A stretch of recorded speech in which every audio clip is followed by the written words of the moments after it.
Hello, LinkedIn. Thank you for joining us today. It is Thursday, July 3rd, and I am Casey Hawkins. I am a HubSpot and marketing consultant, and I am here with Trisha. Do you want to give a little intro on yourself, Trisha? Also a HubSpot admin and RevOps consultant.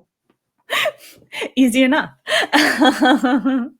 And this is the third episode in our new series, HubSpot AI for Beginners. If this is your first time here, this series is really all about people like us who know of a lot of the HubSpot AI capabilities, but really people who are just trying to truly keep up with all of this. I think there are so many AI capabilities and features being added to HubSpot, and Trisha and I were having trouble keeping up, actually prioritizing time to try these features out. And so this series is our response to that. Yeah. So come And join us in the future as we build time to figure out what are the best opportunities to start mhm, using more of HubSpot's AI within our normal daily workflows. yeah. So this episode is really for marketers, HubSpot admins, RevOps professionals, anyone working inside of HubSpot that thinks that they could use more AI in their workflows, but doesn't really know how to start. And workflow is not in the feature term necessarily today, at least. But today we're going to be covering the case study generator. And when we first started talking about this series, Trisha, you called out this feature like immediately, even before we started the series. I think you were like, I really want to try that out. Do you want to give a little background why that feature has been so important to you? It's because I've seen so many teams get stuck on producing case studies. Mm-hmm. Have you seen that happen? I have, and I personally don't create a lot of case studies. And part of that is they are really time consuming to build. Um, I mean, you have to obviously write them, but which anything you write is time consuming. But in addition to that, you have to get approval. You have to interview your client. You have to get approval from the client. Sometimes that approval can go high or low. It depends. Mm-hmm. There's just a lot of steps, and it can be a really quite painful process. I would say it's a very painful process. And I've seen this process specifically just stump a whole lot of companies. Now, I worked for Netstock most recently, and I got a shout out to the team there that they have hit it. I mean, they have literally 50 or more case studies on their website. They've figured out the process, but even so, this case study generating tool in HubSpot is going to make the work that they're doing like lightning fast compared to the Mm-hmm, old process without using AI.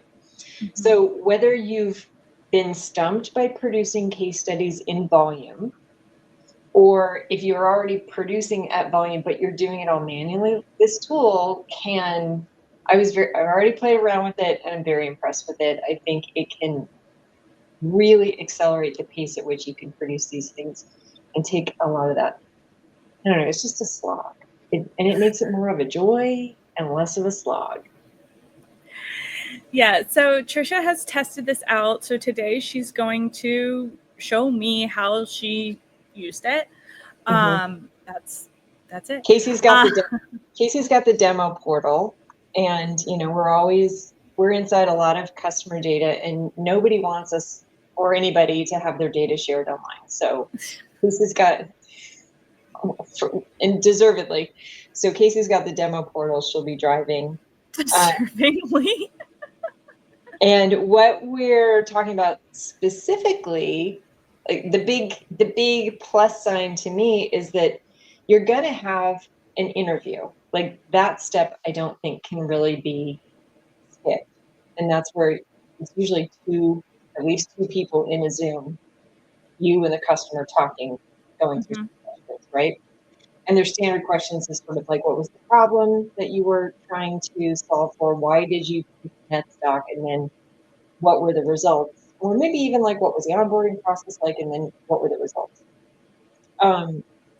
But with this tool, what you can do is just take the transcript that comes out of that video and really fast forward through a lot of the editing and production and website layout and case study web page creation, and even the PDF creation. Yeah. And one thing I think is, I wanted to bring this up. I didn't warn you about this. But there is this new HubSpot feature that came out this week, the in-person meeting note taker. Only for iOS, though. Only for iOS. Okay. I'm disappointed already. This is how HubSpot moves, though. HubSpot starts with iOS, and then they come to Android after. So I think this adds even more options for you if you're creating case studies. If your team is meeting in person with your clients, with your customers, you can now not only, a video recording tool works great here. There are some inside of HubSpot. There are some outside of HubSpot. I will shout Fathom from the rooftops. If anyone needs a referral link for Fathom, let me know.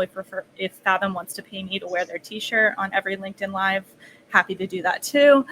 But this meeting note taker is just another way to get that interview recorded and documented to make the whole process easier. Yeah. And I think it will come to Android. I love the note-taking tools. I do love them, but come on, bring it out for Android. All right. So, should we just dive in? Do you want to walk me through? The challenge, we've been wanting to do this for a long time. The challenge was, we can't use our customer data to show you this. So the challenge was really finding some publicly available customer data, like a customer interview, a raw customer interview published online. And I finally happened upon the idea of a fireside chat, because those tend to be a little bit more conversational and less scripted. And I found a fireside chat between Sanofi and Zoom that I thought would work really well for our purposes. So that was what I found. And how did I get the transcript? I just pasted it right out of YouTube, and that's what we're looking at here. There you go. And do you want to talk a little bit about what you learned, what failed, what was good, what? Yeah, and the reason why Casey already preloaded this, and hopefully in the back, why don't we take a look at how it's doing? I just poked in. It's here. This looks good. Right? Okay, fantastic. All right. So, your results may vary, but the first time I did this, it executed for 13 minutes, and it sends you a notification when it's done. So that's why I know it took 13 minutes. And then it said, "I'm sorry, that didn't work." Like, thank you. And I always wonder, what does that mean? Do it again? Am I going to get a different result? And happily I did. So second time around, it took 4 minutes. But just be aware, things don't always go perfectly. And that's an overarching message that I think is important as we continue this AI series, that sometimes AI fails, and that doesn't mean, if it fails the first time, that doesn't mean just stop using it. Try it again. Maybe your prompt needs a little tweaking, and maybe the technology just freaked out. That happens all the time. It does. I use ChatGPT daily, multiple times a day, constantly. And sometimes it works immediately and gives me exactly what I want. Sometimes I have to ask it again. Sometimes I just need to refresh. So I don't know. All of this really just to say, if you're new to using AI, um, don't let one bad result scare you from using it altogether. But also, we talked about this last week. One trick that I've learned is that when you start feeling like you're in a circle where you Mm-hmm. ask it and it's not giving you what you want, and you ask it, Mm-hmm. it's not giving you what you want, ask it, can you actually do what you said you could do? Like you promised, you That's asked true. if I wanted X. Can you actually do X? Because I Mm-hmm. often find when it gets into that looping behavior Mm-hmm. that I've run up against a limitation.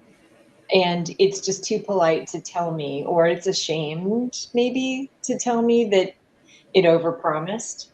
Mm-hmm. So it's a good check-in. Right. That's fair. That's fair. So one thing probably worth noting is the case studies tool that we're playing with today. It's available if you have Content Hub Professional. I know Content Hub is not one of the most common tools in HubSpot at this moment. However, it is one of the tools that has the most AI power. So if you're watching this series, we're going to be talking about Content Hub Professional a lot. Just because of how much AI capabilities are inside that tool. And if you don't have that tool, I definitely think it's worth revisiting. Um, you probably rightfully didn't use it in the past, but the features really just keep growing there, and there's so much value in that subscription. I know, Trisha, you and I both work at a company that recently got Content Hub specifically because of the AI capabilities within that Yeah. subscription. Well, is Remix enterprise or is it also on Hub? It's professional. Oh, yeah. I mean, the Remix tool is very powerful. Mm-hmm. Especially loved the video clip generation that we were looking at last time. Yes. Yes. And yeah, it's really worth taking a look, especially like what are your content development plans for next year? Are people asking you to create more video? That alone might be a great, if you need to produce more video and more case studies, Mm-hmm. very much worth a look. Yeah. Yeah. Um, so let's dive in. As mentioned, we did already run this, but I'm going to still go through what the process looks like. So when here, I'll exit out of here. So if it's your first time in the case study tool, it's going to look like this, and you will click Start with AI. Here you'll want to put the case study topic or idea. Trisha, how did you pulled this? Did you write This this? was just, well, this was in the YouTube Oh, description, the video, okay. you know. Yeah. So you could obviously write it yourself. To be honest, if you don't have Content Hub, another way you can still use this same strategy is taking your transcript of that interview and sending it to ChatGPT, to Claude, whatever tool you're using. Um, I could have done that to get the case study Yeah. topic here. I could have sent the whole transcript. ChatGPT, depending on your plan, you might have limits. I find Claude to work better with those text limits. So something to consider there.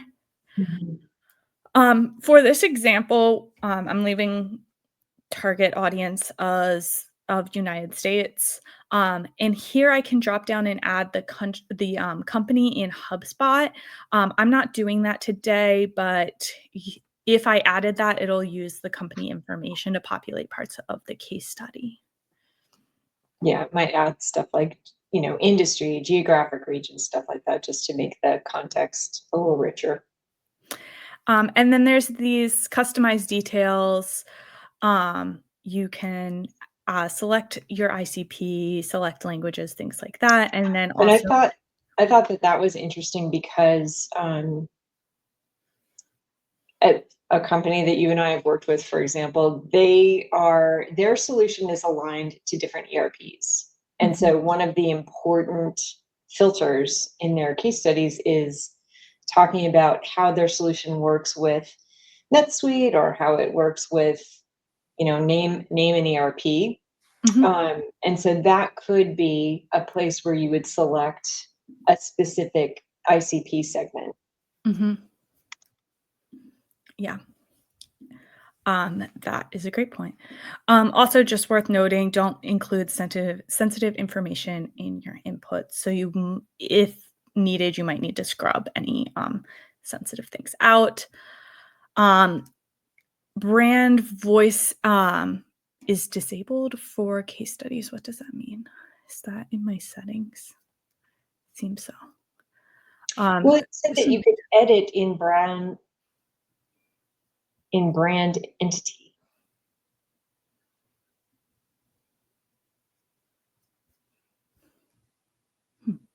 I don't really know what this. We don't know what that means. We I would probably need to spend a whole session on brand voice, probably brand identity, probably but I don't know, something there. we kind of skipped ahead because that piece really needs to be done before the rest is. We're trying to get people excited about the tools. I know. That makes sense. So this part was kind of confusing to me at first. It's looking at it from an SEO perspective and trying to guide you towards that's what the MSV and the difficulty to rank metrics are, Mhm, is it's trying to help you understand how much volume there is for keywords within the transcript and then how difficult it would be to rank for those. mhm, And again, mileage may vary because the first time I ran this, the time it blew up, there was information in keyword intents, there was information in difficulty to rank, but the second time around, there was nothing. hmm. So I don't know what to say about that. And I also, this could be blasphemous, but I've worked with a number of really high quality SEO agencies over time. And I feel I'm a little biased, but I feel like some of the SEO guidance that the portal gives us is what it's just kind of meh. It's just kind of meh. I'm feeling a little meh about these when I look at the keywords, because the keywords here, how do you pronounce the company name, Trisha? Sanofi. Sanofi Digital Transformation, Sanofi Digital Strategy, Head of Digital Strategy, like, none of those are keywords I think any It company, didn't, like. yeah, it didn't do a great job on the title because the whole uh the crux of the fireside chat was how the company wasn't utilizing digital meeting rooms because they were hard to use. They had multiple different, like maybe different times teams were using different ones. So there was a Mhm, lot of confusion. They were breaking all the time. mhm, So they were having a really hard time getting people to even meet remotely. mhm, That was the problem that they were trying to solve. So it wasn't, I mean, sure, they had to transform some of their digital platforms, but it was really about creating more robust uh, online meeting environments for their teams. uh, yeah, like, digital transformation initiatives, okay, that's what but I don't know, I feel really weird about the keywords being so, like, Sanofi focused. Um, but so, as you said, Well, mileage may and in vary. this too, in this use case, we would be Zoom. And so Mhm. we would want to have Zoom in the That's true. keywords, not Yeah, Sanofi. that's So true. these are only meh. Run it through ChatGPT instead and tell them what you're looking for, and I'm sure you'll get something better. Yeah, and you can select this here, but you can also edit it, so you can write, you can change it too. Um, I'm gonna We ask added specific words in the input we provided to be.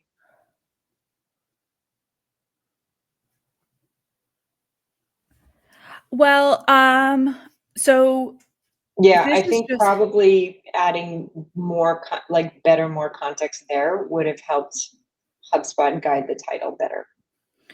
um, I agree, yeah. I think that probably would have helped us get a better title. I think what if I was doing this for real, 2 things I think would have helped. 1, sending the transcript to ChatGPT, to Claude, whatever, and asking them to write the, um, topic, and even saying, "I'm sending this to HubSpot to create a case study."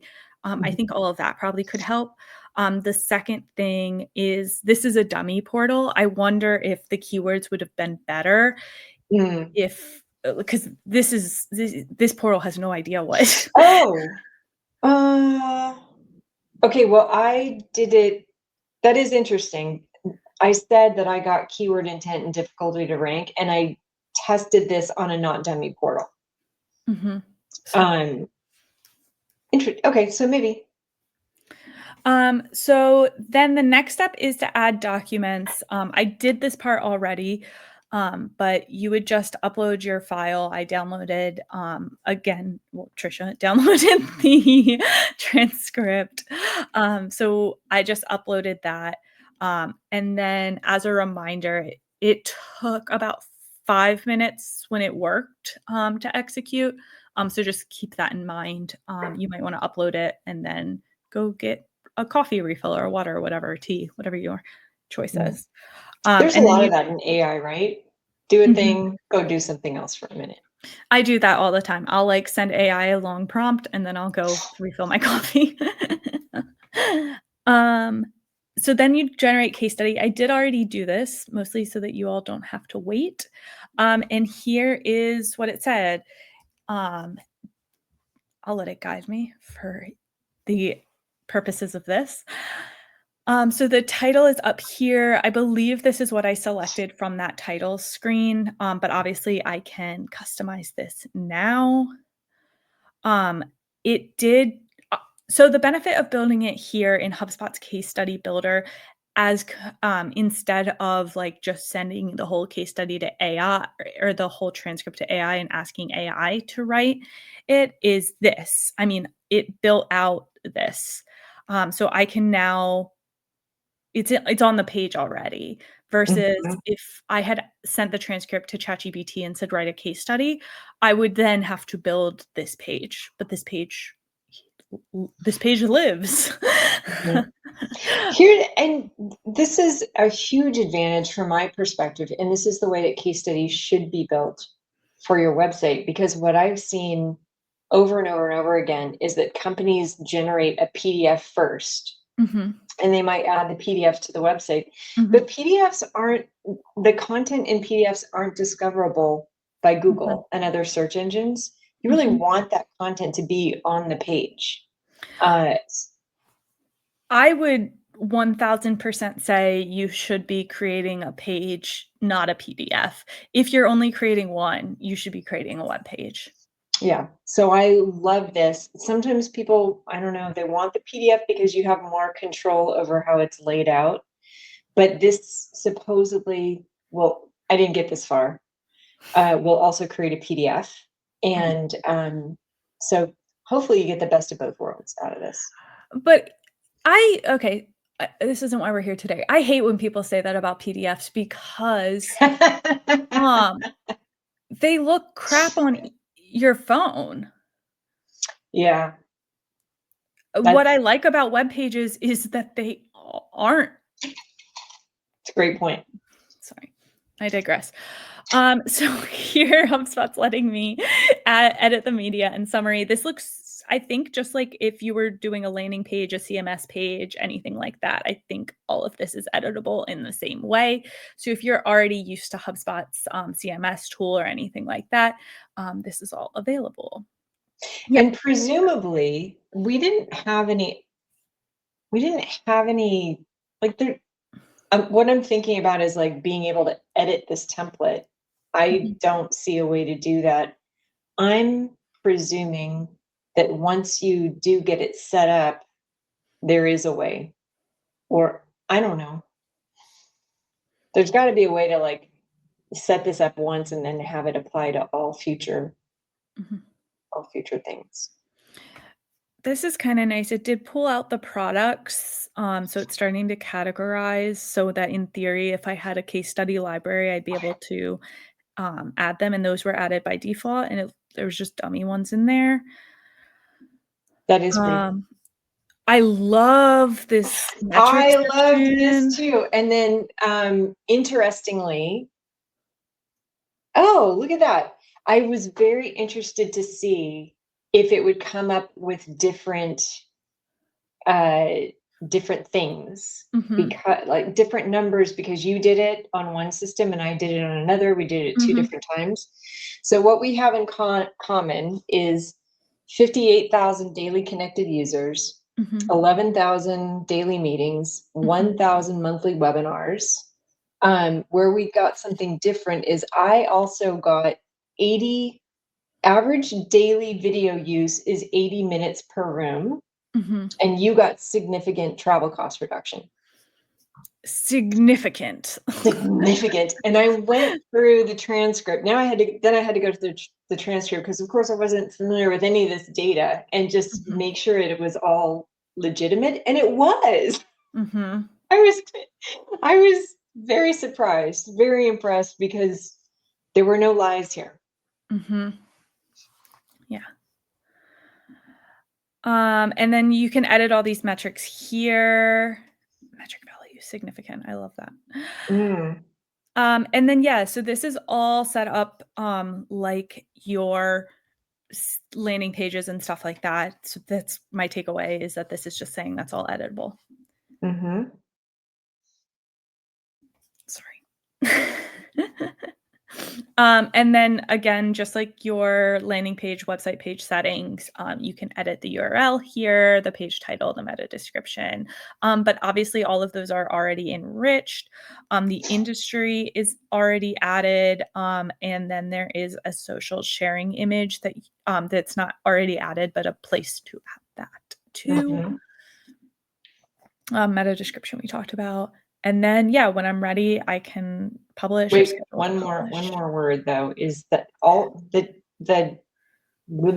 testimonials down there, the quotes, it also populates a little carousel of those.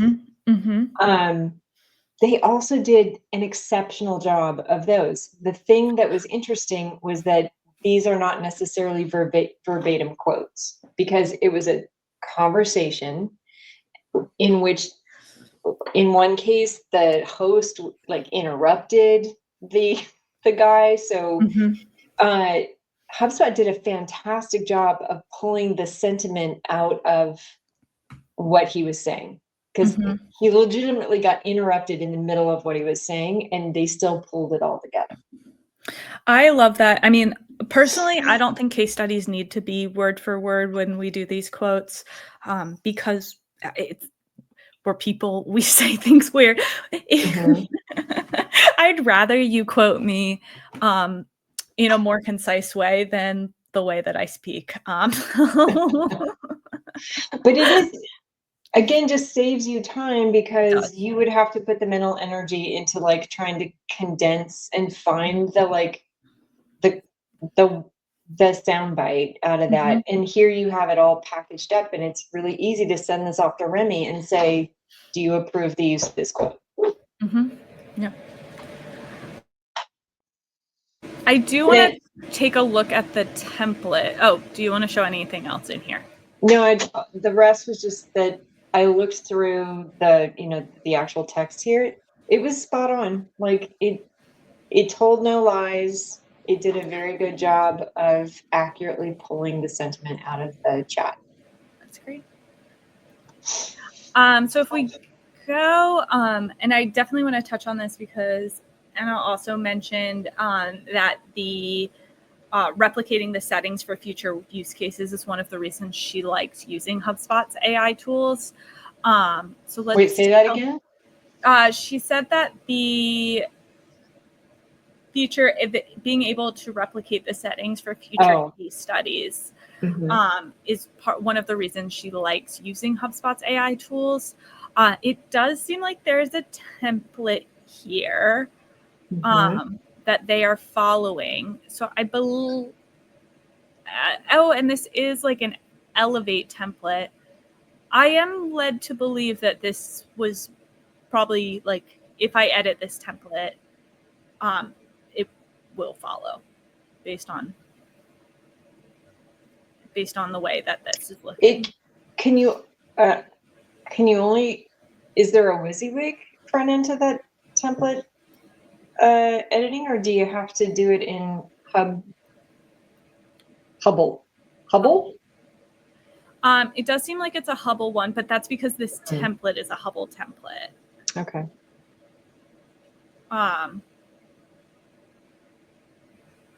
But something to keep an eye on, I guess. But overall, I mean, we've been live for 30 minutes. We've chatted other things, but we have a case study here. Tell me if you disagree, but I think this is so good. I do. I mean, I'm not saying that, there's some things we need to update, customer logo, but it's very conceivable to say within an hour of actually focusing, you could have a case study, assuming that you already have that interview. But one thing that I would also challenge is like the interviews don't have to be that hard. Like your sales team talking to your customer, like it can, I think those interviews can be more casual than people feel like they need to be, especially because we're just giving that text to AI and putting that forward. So I don't know. I guess don't let the formality of the interview slow you down is all I'm trying to. Don't let anything slow you down when it comes to customer case studies. Just get those things, get them done. Don't let anything. There you go. Okay, I want to see if we can figure out how to make a PDF out of this. So, because some people, I think, yeah, I mean, you and I disagree on this, but sales, some of the sales teams still just like live and die by the PDF, and they would rather email a PDF than, I get this, because there's a lot of times where if you send somebody a link, their email platform will strip the link out, or it will mark, your email as danger, Will Robbins. So I think that's probably why sometimes attachments are, I don't know what I'm talking about. I don't know. Sales likes PDFs. I don't disagree that sales likes PDFs. I just think they're wrong. Actually, Trisha, you and I used to work at a company, and one time somebody at that company asked me to make a PDF for them. And I said, I think we should make it as a web page, because then it's going to look better on mobile. I said all these things, and he just said back to me, he said, Casey, I'm old. I just want it as a PDF. And so I've heard that before. So sometimes you just got to do it. I'm not seeing. Is it published? It's not. I feel like maybe there's some magic that happens when you publish it. That's like, I'm going like, I guess I can publish it. It's also like, I don't know why I don't know why I stopped publishing it. It's on this like demo account URL. I don't know why I was like, oh, don't publish. Someone's going to feel it. Because publishing has so many emotions wrapped up in it. Of course, you second guess that. Can you? Okay, here's just a basic question. If from any web page in HubSpot, is there a way to create a PDF from it? Usually what I do if I'm trying to create a PDF of a page is I have this app, Go Full Page. Yeah. And I take a screenshot of the page and save that as a PDF. Okay. I wonder if Content Remix can make, I think it can make PDFs, maybe. It I wonder if can. maybe That's a good that's the point. way to get a PDF out of this. That is a good point. Content Remix can do that. Just, One it of these seems dumb. days, Chris is going to reach out to me and be like, can you please clean up all the mess that you made? Aren't you just enriching the demo portal every time you do something like this, though? Making it more like a real... Add content.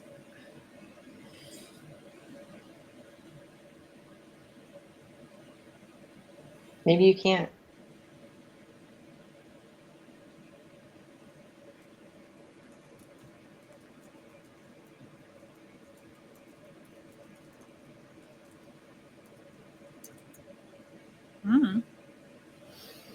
This is a lot of what using HubSpot AI looks like. Can you? Can you?